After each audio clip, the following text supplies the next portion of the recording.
Hello, friends, and welcome to the webinar titled Resilience, Joy, and Avoiding Burnout. So, this is a high level overview of how we literally do these three things: cultivate more resilience in our day to day, activate a sense of joy and positive effect throughout our life, and use these tools to help us avoid burnouts. Let's get stuck straight in. Who am I to be talking about such topics? Well, hello there. My name is Lucie, and priorities first. I am a massive lover of joy. I adore longboarding, reading, horses, art, poetry, all of the things that make me feel alive, I suppose. I'm also a mum of four, a military spouse, and I'm an expat. I'm a Brit who's currently living in Australia. So I know the challenges of moving globally, uplifting a family, settling kids into school in a new place, making new networks, new friendships. I appreciate the toll that can take on an individual. And it's one of the reasons I actually developed the work that I do, so that I could make the journey more enjoyable and keep well-being and performance high. I have a master's in applied positive psychology with a focus on organizational development, the well-being of neuroscience of well-being, also children's development, and numerous qualifications that look at the neurobiology of resilience, well-being, and performance. I also have an advanced diploma in the neuroscience of leadership. So there's other stuff as well that you can see there. This stuff is my absolute world. And the reason for that is I personally have OCD, and I really struggled in the workplace trying to perform well and just fight the chaos that was happening inside me. And I realized that most traditional organizations aren't developed to help people that think differently. And I made it my quest to be the difference that makes the difference. So I used my background in business development, was I spent 2 decades, and leadership development, and I tried to look at organizational growth through that human-centered lens. And now you can find me working with organizations such as NATO or EcoB, Adelphi Values, on their resilience, their well-being, and their leadership training. So, friends, enough about me. Let's jump in. We are going to cover today a bit of a foundational background to why we're doing this stuff. I'm going to introduce you to your stress response and then give you some take homes to help you begin to embed well-being change.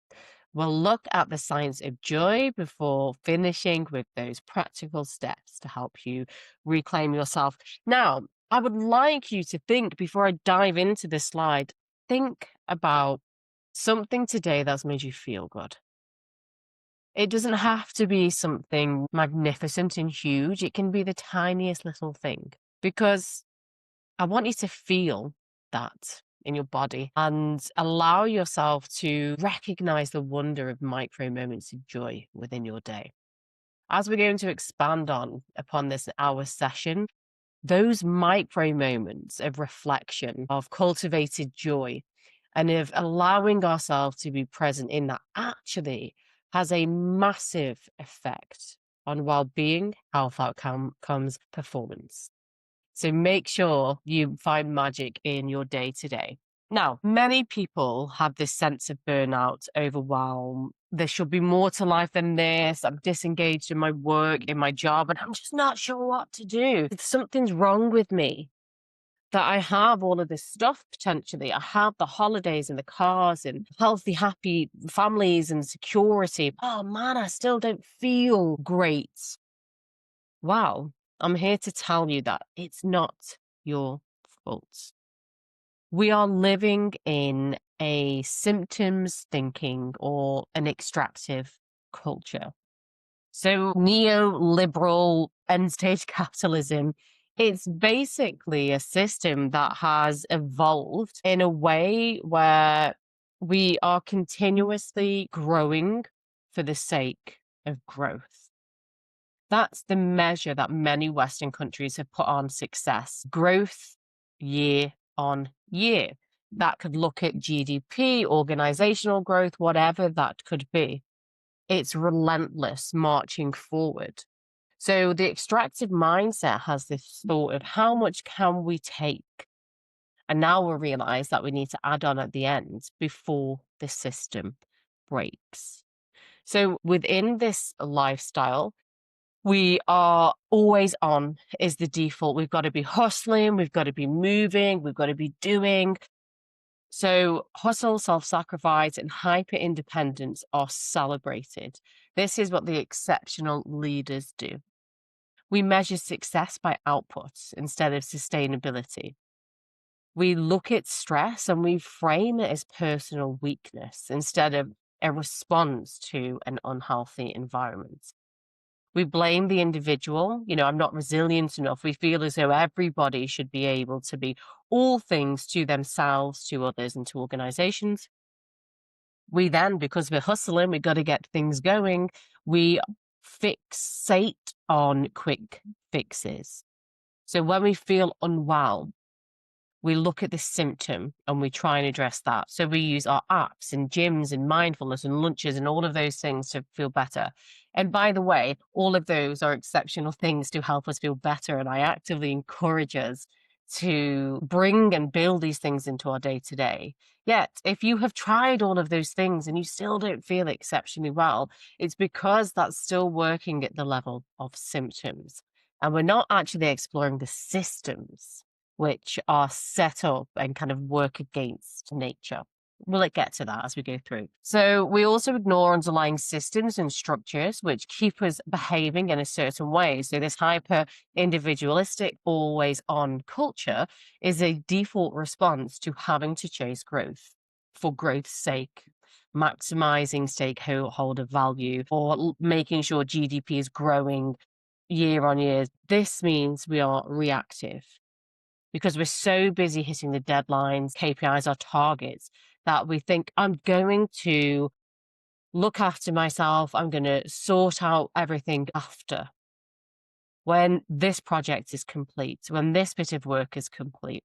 So we end up hitting burnout, and that is our red flag to stop and reframe the way we do things instead of putting it as our priority. We end up fixing surface level symptoms and not root causes, and this kind of reinforces isolation and self blame.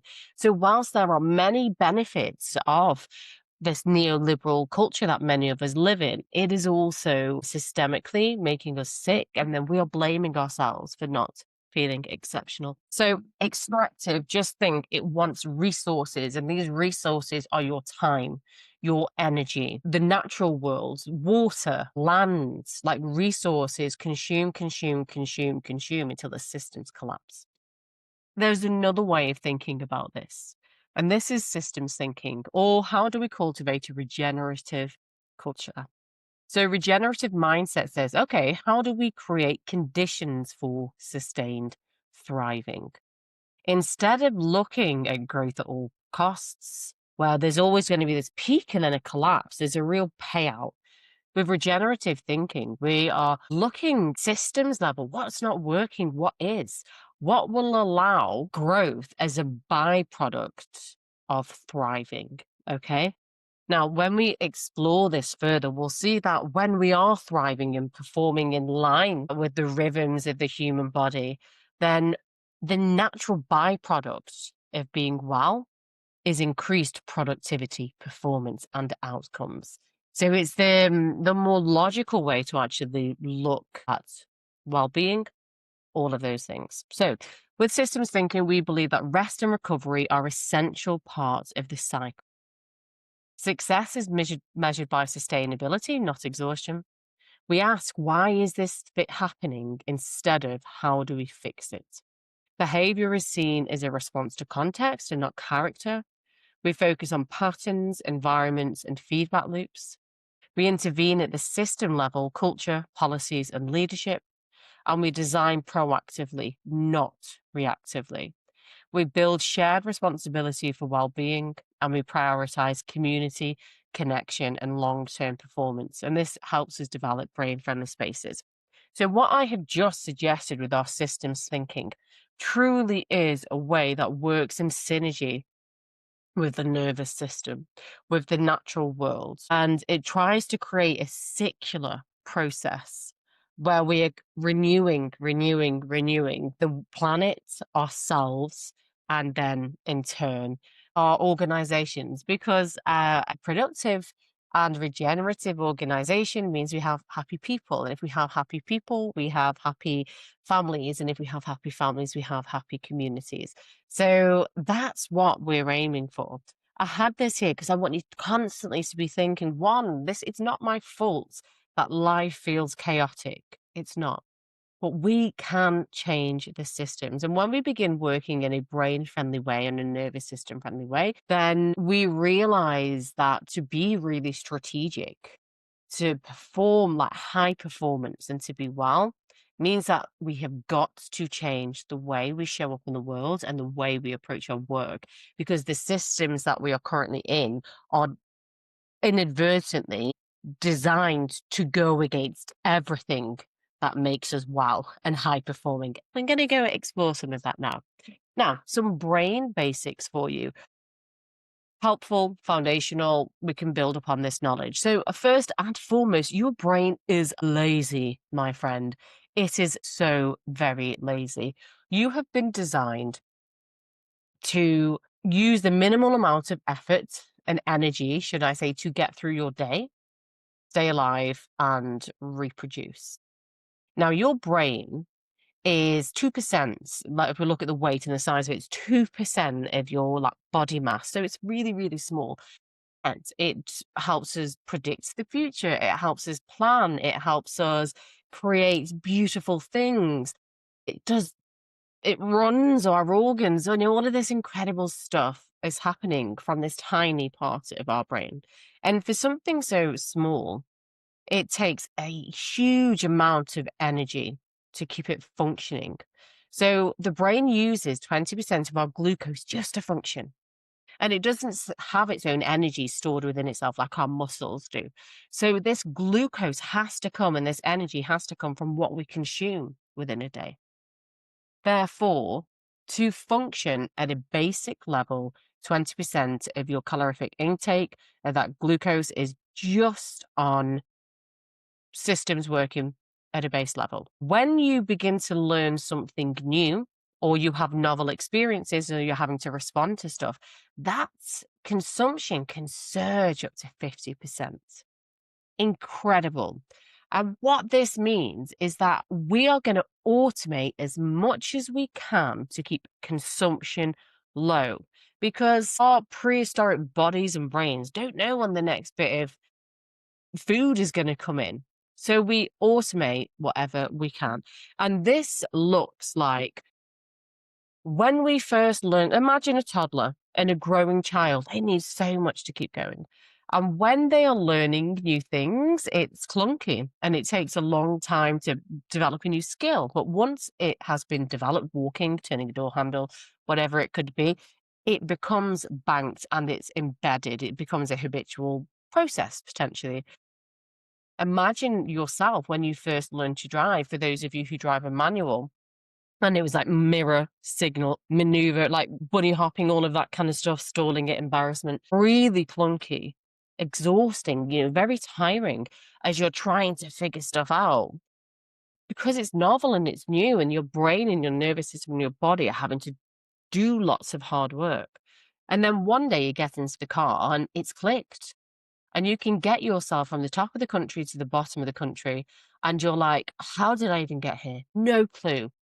Yet, if a lorry had just swerved towards you, you'd right and pulled yourself back online, or if you'd have hit the rumble strip brrr, on the, I don't know what you call it in Australia. It's the bit on the side of the road that is designed to vibrate when you hit it so that it wakes you up if you've fallen asleep at the wheel, and you can right yourself. Now, you'd have just pulled yourself back into alignment because that was a new and novel experience. But apart from that, everything else had been a habitual process, so we do it on autopilot. This is so useful for us to know, because once we have figured out how to do something, once we have made an assumption of who somebody else is, who we are, how society works, what our job is, we bank it and it becomes a subconscious belief or like a habitual behavior. Your brain is lazy. That reduces energy consumption. And what this means is that we use past experience to predict the present and the future. You are just a prediction, a pattern recognition machine, which needs very particular conditions to perform well. So as I go throughout my day to day, I will have an assumption of what's going to happen. When I see somebody, I'll think I know what they want or what they're thinking, and I will prepare responses for that person based off that.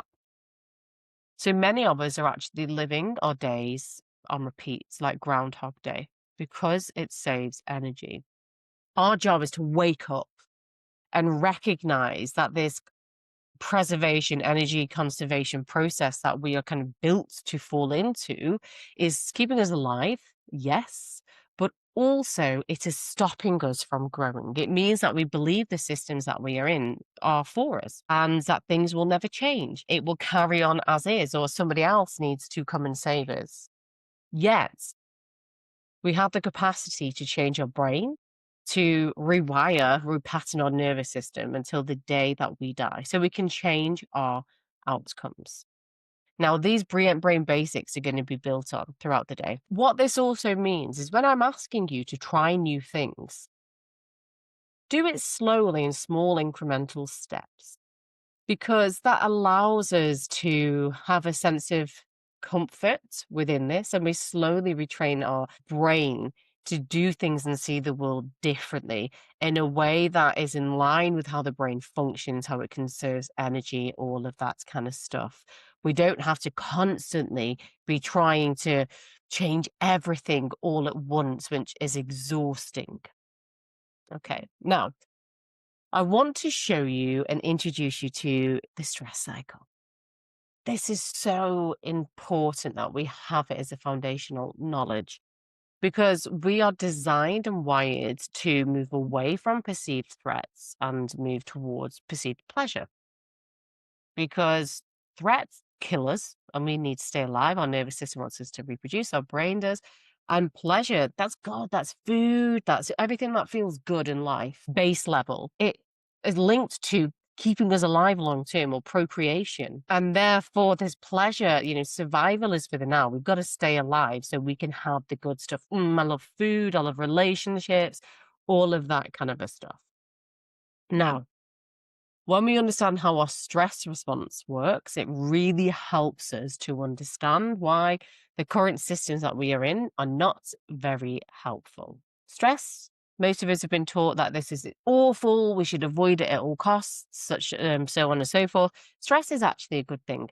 We need a level of stress in our day to day to keep us going. Stress gets us up in the morning. That cortisol spike helps us get up in the morning. Stress is what makes us work well towards a deadline. Or if there was a car crash or an accident, we could throw the car off a child, or we could fight somebody if we had to. Stress is exceptional and necessary. And if you imagine we never had stress, we would never be able to deal with life's knocks. We are in a world at the moment where people are doing as much as they can to avoid all stress. This isn't the best course of action, because imagine, let me tell you, let's compare it to something that you see in the UK. So traditionally in the UK, osteoporosis is a condition experienced by elderly women. So it's like a weakening of the bones, making you way more likely and susceptible to break a bone, predominantly women. Now, the science is showing us that osteoporosis is mostly avoidable. What you have to do is put pressure and weights through your bones and your joints to strengthen them. So, lifting heavy weights, box jumps, pressure continuously through the bones, actually, it strengthens the bones, making them less likely to break. If we all lifted weights, moved our body, jumped around a bit, we are going to massively reduce our ability to the likelihood that we'll develop osteoporosis. Now, traditionally in the UK, the men did the heavy lifting, they did the hard work, and the women didn't.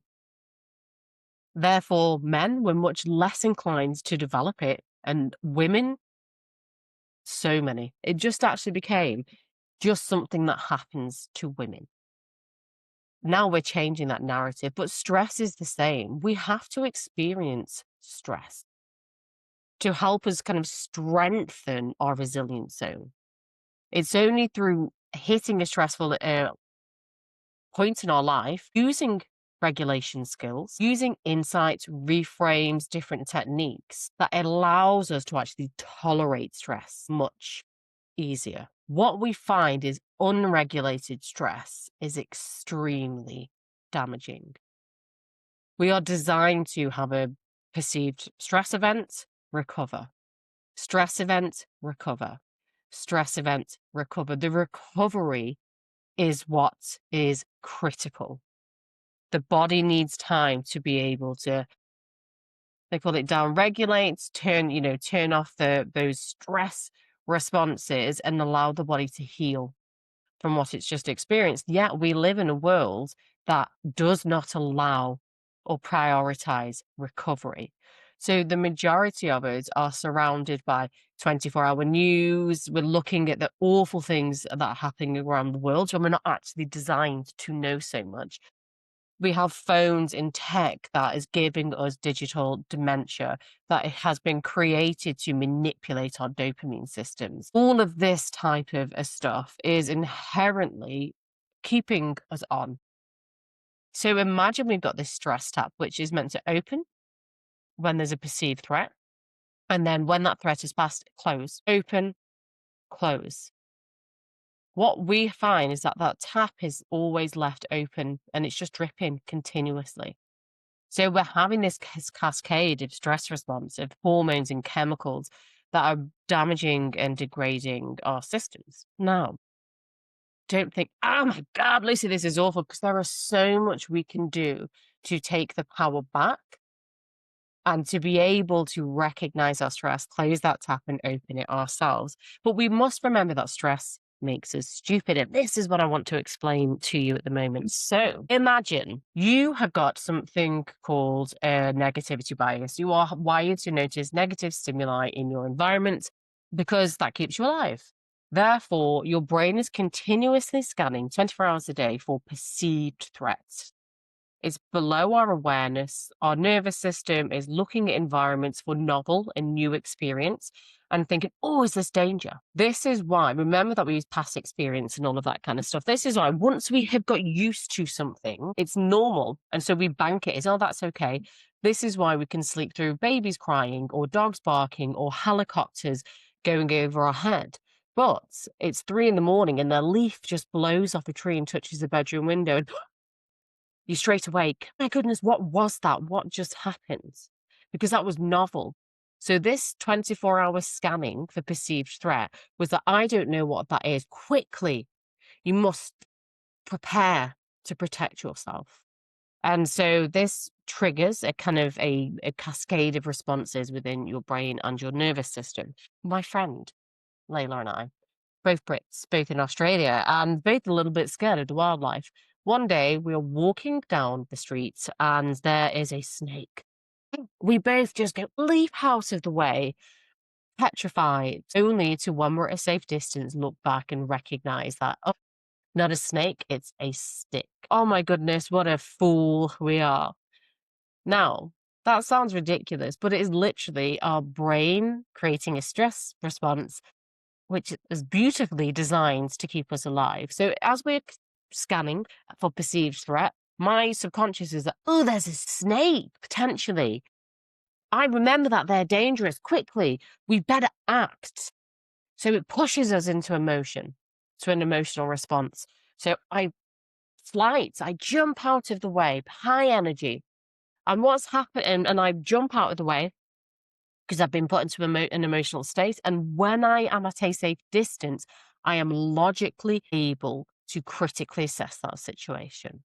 What's happened internally is, and part of the brain, the amygdala has scanned, it's seen a perceived threat. It has then allocated something called the hippocampus and has been like, what do we know about this? It could be a snake. Snakes are dangerous. Quick. Okay, we're going to now send a message to the prefrontal cortex. So amygdala is like emotion center and it scans for perceived threats and it makes us respond. The hippocampus that looks at memory. So this is when it's all going into that past experience. And then your prefrontal cortex is the last part of your brain to develop. And this is creativity, logic, innovation, lateral thinking, decision making, everything that makes us uniquely human. When there is danger, we don't want logic. Logic gets us killed, okay? If I had a stood there, looked at that snake and gone, if I just poke this with a stick, I wonder what's going to happen. Or I'm going to look to see if there's any distinguishing marks. As I'm critically they're ticking things off, I've been bitten, I'm dead. So logic gets us killed or can get us killed. Therefore, what happens when the stress cycle gets kicked off is it says, turn off the PFC. We don't need it. It's going to get us killed. So literally the networks that help us think, they get reduced, turned down. Whoop. So we literally lose the capacity to think. And so we leap out of the way because emotions keep you alive. Big emotions make you act. They make you move.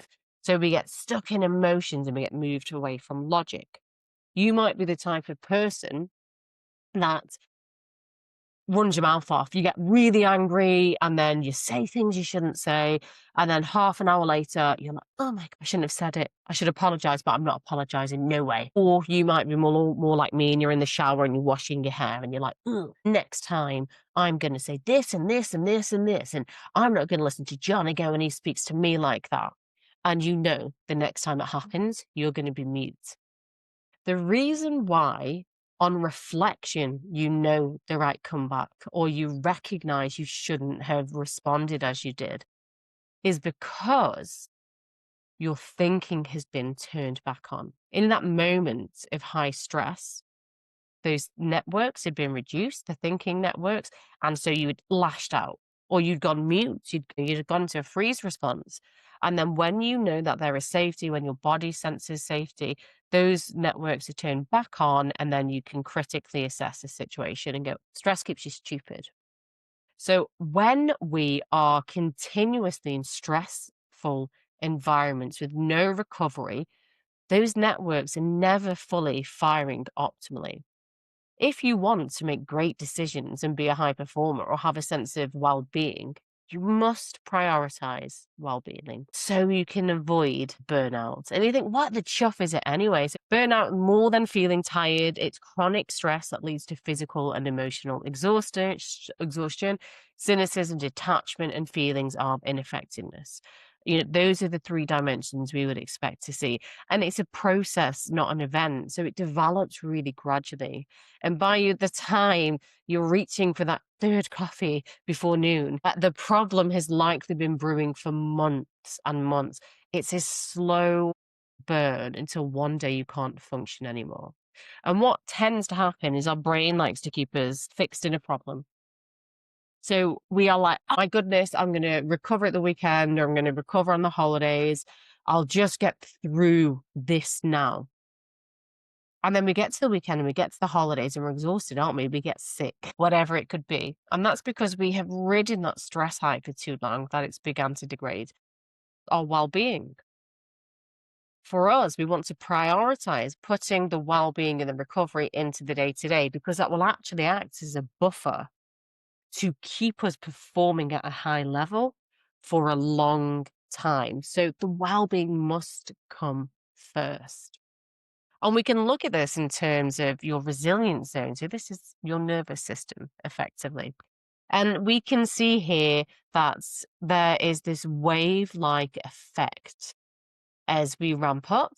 As you can see here, we ramp up and deal with the perceived high energy issue. Then we come down to recovery.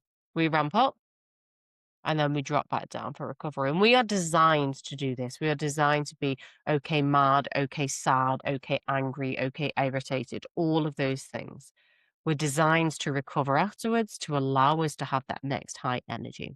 And some of us have got narrower zones of tolerance. Some of us have got really deep zones of tolerance. So when we are working optimally in line with ourselves, we can do life. What then happens for most of us is this. We ricochet out of what? we can sustain. So down here, the bottom of this orange spike, this is something called hypoarousal. So we are exhausted, disassociated. We may feel like we're underwater. We can't think clearly. PFC is not working. We're heavy, tired. We have zero energy. And then we have this big spike in energy and we jump up here to hyperarousal, very high energy. We're sending emails at 3 o'clock in the morning. We feel as though we're extremely productive, always on, super fast until we can't sustain it and we crash and burn again. And we just have this cycle. It may be that we go these highs and lows throughout the day, or maybe we can sustain the high all week. And then the weekend comes and we just want to lie on a cold floor, not speak to anybody, and just binge watch Death in Paradise for the whole weekend.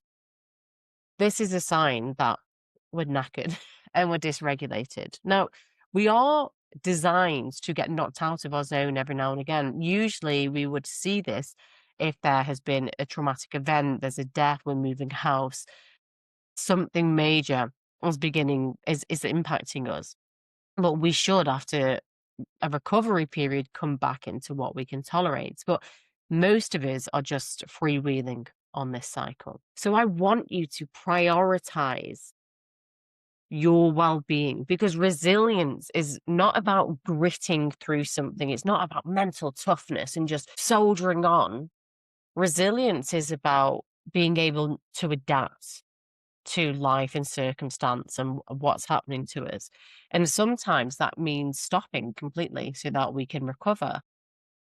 It can mean being able to prioritize our well-being in the day-to-day.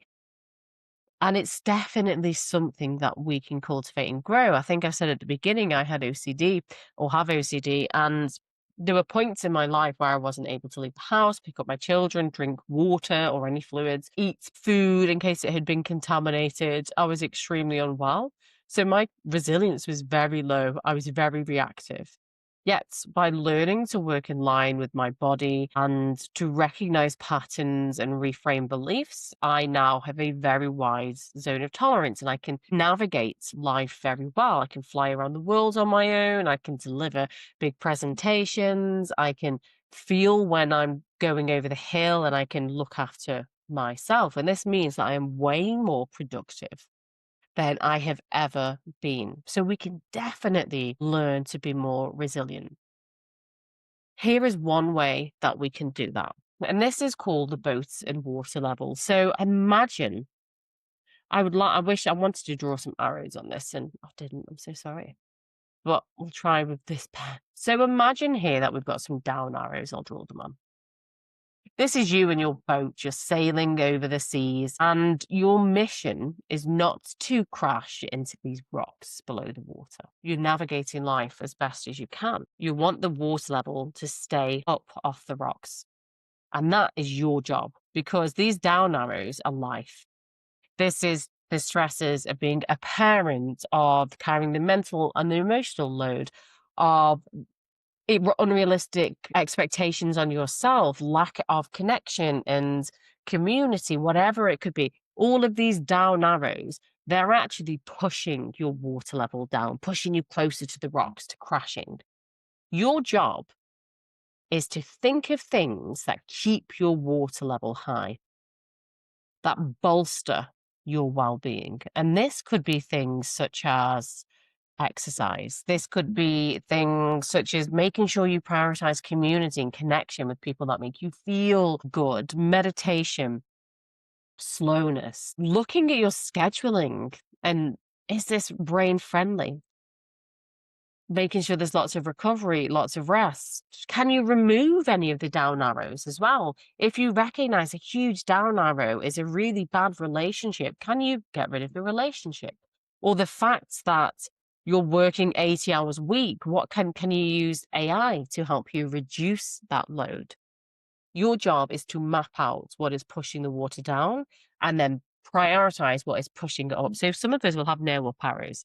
Some of us will have up arrows that are actually down arrows. So these up arrows could be drinking every day because it helps take the edge off. But actually, when we're having a drink, now it's making us feel bad the next day. We're tired, we're fatigued and dehydrated. So it becomes a down arrow. Knowing what we now know about is linked to performance and well-being, we got to put in as much as we can. Have a toolkit of things that bring you joy, that make you feel good.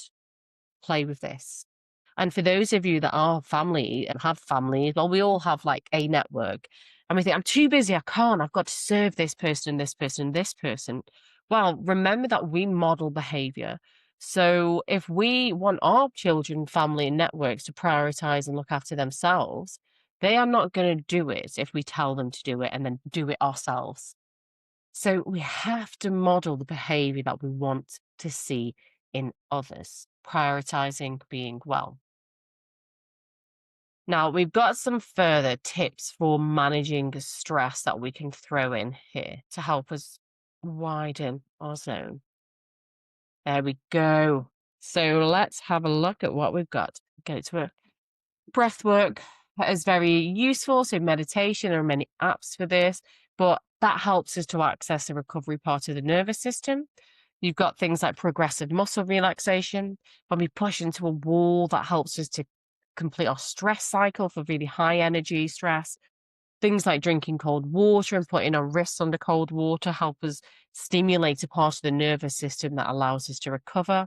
The same with grounding, which is when we put our feet into the ground, or we allow, we can have physical grounding. We have an animal that's like a dog, having a cuddle with our dog, letting the weight of that dog sit on you and rest on you. Really good for helping bring us down. Getting into nature, we're designed to be in nature, not in white boxes. Very good for playing with our nervous system. So this links to things like mindful walking, all of this good stuff. You can see this list there. They all work with the nervous system in a way to access recovery. So play with it. Get outside, slow down, connect with the breath, and think coming home to myself is the best thing we can do. Now, we are nearly at the end of our session. I want to introduce you to something called Wildflower Meadows. This is what my master's project actually looked at, and it's the joy of positive effects, so cultivating positive emotion and allowing that to improve our life. If you imagine that you can develop more positive emotion in your day to day, your brain is like a muscle. The more you train it, the more it grows. By challenging yourself to find 3 to 5 things every day that make you feel good and just enjoying them for like 5 seconds, like feeling it, you'll begin to rewire your brain to notice more stimuli that is positive in your environment. And the more that you notice, the more that you'll train your brain to find. So naturally, you will develop this positivity bias where your brain is always looking for joy, for the wins to celebrate. Begin by enjoying the coffee that you're having for 5 seconds, looking at a tree and thinking, oh, how beautiful, listening to the birds. Positive emotions expand our awareness and they encourage novel, varied thoughts and actions, which helps us build skills and resources that provides value. And this value looks at better networks, better resilience, greater immune system strength, stronger bones, better heart health, better lung capacity. All of these types of a thing are actually a byproduct of working hard to build in more joy because we are actually turning off our stress response and allowing our body to heal.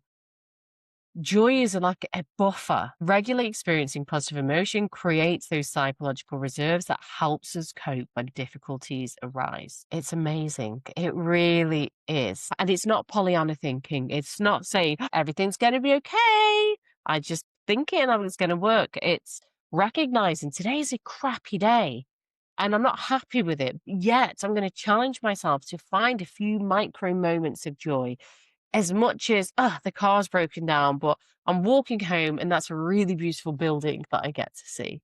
Or, after a crappy day, my kids giving me a hug is amazing. Or I've fallen out with my husband, but his hair looks good today. When we literally prime the brain to scan for positive experience, it's going to do it because our brain is trying to help us all the time. And the more we do it, we reduce cortisol, we improve immune functions, we increase dopamine and serotonin, and we lower blood pressure. Make it a game. Enjoy as much as you can. So this is your challenge each day. Think, stop, and pause. Search your environment for something that gives you pleasure, and the smaller, the better. It doesn't have to be the contract wins or the baby that's just started to walk. It literally is. This coffee is delightful, and I'm having 2 minutes rest. Spend 3 to 5 seconds enjoying the moment and allow yourself to feel it. Move on with your day. Practice this daily for 3 months, 90 days, and see what magic actually begins to unfold. Now, from here, I would like you to track your patterns, keep a simple journal, looking at your energy levels, your stress triggers, and the things that you do for recovery. Begin to prioritize buffering time for well being. And I just want you to know how that impacts your thinking and your bodily responses. Establish boundaries. People will treat you as you allow yourself to be treated. Therefore, it might feel uncomfortable, but create some clear boundaries and stick to it. If you don't stick up for yourself, nobody else is going to. And the more people put onto our plate, the sicker we're going to be long term. So we have to change the narrative. Schedule joy. Deliberately plan activities that bring you pleasure, meaning daily micro moments of joy and all of that kind of stuff, and just live. Lastly, try and connect with other people as often as you can. It could be a silent disco, dancing in the dark, a drink with a friend, a 2 minute catch up. Friends and community buffer joy and resilience and well-being. They must be prioritized, not put for later. Okie doke. So that is it. As I said, my background is in organizational psychology and well-being, looking at high performance. I'm also very passionate about family well-being as well, and I teach for a UK charity which looks at improving family well-being and children's mental health. You will be able to access me. I'll be making sure that you have got all of my details. So if you are looking for further support organizationally or with high performance and you're really into neuro-informed well-being, do get in touch. But thank you so much for your